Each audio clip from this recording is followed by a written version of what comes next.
My name is Chris Dekker, and welcome to my Capstone presentation. For my Capstone, I have created a dealership website for my parents' car dealership.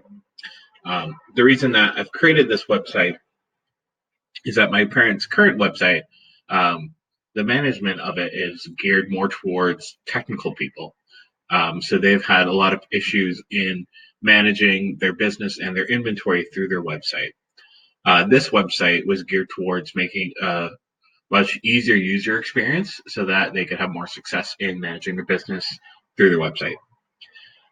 In this video presentation, I'm going to take you briefly through the main functionality of this site, and then I'll take us quickly through the back end. I'll tell you a little bit about the technology stack that I used, and show you a little bit of the architecture and the structure of the backend code. So on the site here, you can see on the home page, we just have this nice image. We have in the footer just some of the hours and the picture showing the location of the business. We also have these Facebook like and share buttons. So if we were to sign in, we'd be able to click these and we'd be able to share the business's Facebook page on our Facebook page. These buttons are actually taken from the Facebook developers page, and it was fairly easy to implement. If we go from here, we can click this View Inventory button, which will take us to the currently listed vehicles on the website. So you can see there's quite a few in here. And if we click on one of them, this will take us to a little bit more detail of the page. So here we can cycle through the images that are posted. We get a little bit more details about the vehicle. We can see the options that the vehicle comes with. And we have this contact form. So in here, I can put my email address and say,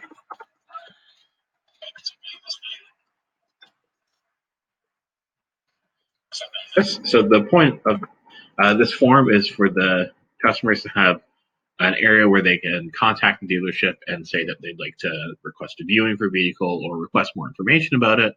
And this would be sent directly to the business email account. So you can see that my message is sent there.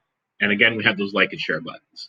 So if I hit share on this, I can directly share a link to this specific listing on Facebook. So if I had a friend who I thought might be interested in this vehicle, I can hit that link and share the link directly to them. So I'm going to go back to the inventory page here. Over the top, we can see that we have this filter bar. And if I click that, it will expand and we can see we have a couple of parameters that we can filter these vehicles on. So let's say that I was only interested in Fords. And if I hit filter here, if I scroll down, I can see that this has been filtered to only be showing me Ford vehicles.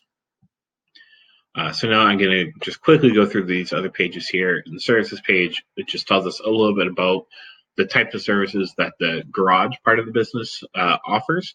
And it has another one of these contact forms so that customers can either request more information about services or try to book an appointment time for their vehicle.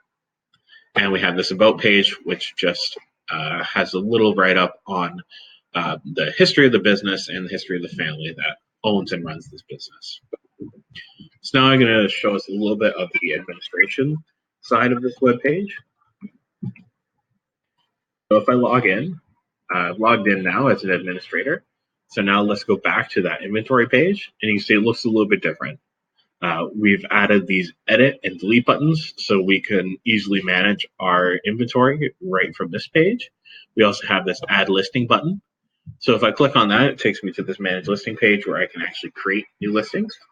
So I'm just going to quickly, I have some images taken from current Dekker's Auto website for Volkswagen. I believe. And 2013. Not sure the numbers. So you can see it's quite quick to create a full listing here. And we have these drop down lists for some of the more restricted options.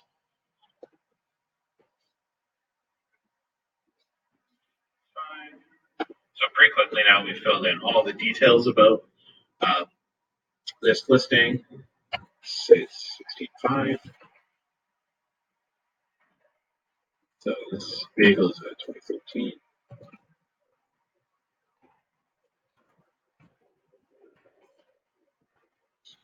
So I'm just going to write something a little bit generic here.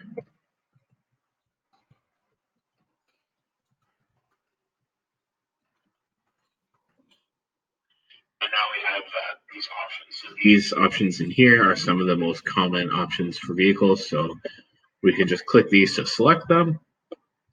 But let's say that this vehicle has something that's maybe we haven't seen before. So let's just say that this vehicle here has a heated steering wheel. So we have heated seats, but we've never had a heated steering wheel here. And we see that it's filtered down the list. And now if I type in this new option,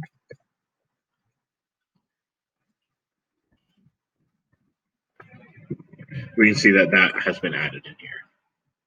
Now I'm going to upload some pictures for it.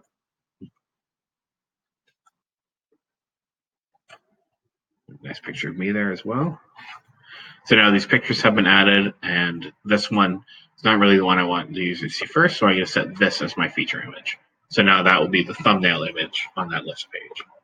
So if I save this, we've successfully saved that listing now. So if I go to the bottom here, we see that this pass set has been added, and that image that we set as our feature is our featured image here. So I'm just going to delete that. We don't need that to be kept on here. And there's just a couple other admin functions I just wanted to briefly touch on as well. So we have, of course, our account management, and we have this banner here that I've implemented. So occasionally the business will be closed for holidays, or they'll have adjusted holiday hours or sale or promotion going on, and they'd like to have a way to indicate that on their website to the customers. So this banner allows the administrators or secretaries of the website to quickly add some more information to the site and have it displayed on the homepage without actually having to go into this complicated, more technical management page. So for this, I've already got my message in there. So if I just hit active and update and go back to my homepage, you can see that now this banner has been applied, telling all users who come to this page that will be closed on the Monday for the holiday. So I'm just going to go now quickly talk about the backend side of it. So this project was created using ASP.NET Core, an MVC application. It's coded in Visual Studio using C#. The database was a SQL Server database, and the whole solution is being hosted on Microsoft Azure. The way that I've structured my project is I've separated it into the web project, which contains my controllers, my models, my views. So this is everything that the user would directly see or interact with. We also have this services project, and the services handles everything that needs to connect with any other systems. So we have database services and email services specifically. So they'll handle sending all the emails that we need to send and any database interactions that we need to perform. We also have this dependencies project. So this simply registers anything that we need for our dependency injection throughout the solution.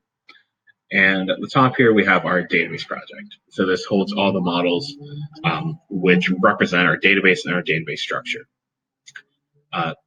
Thank you very much for watching this video. I hope you've enjoyed it.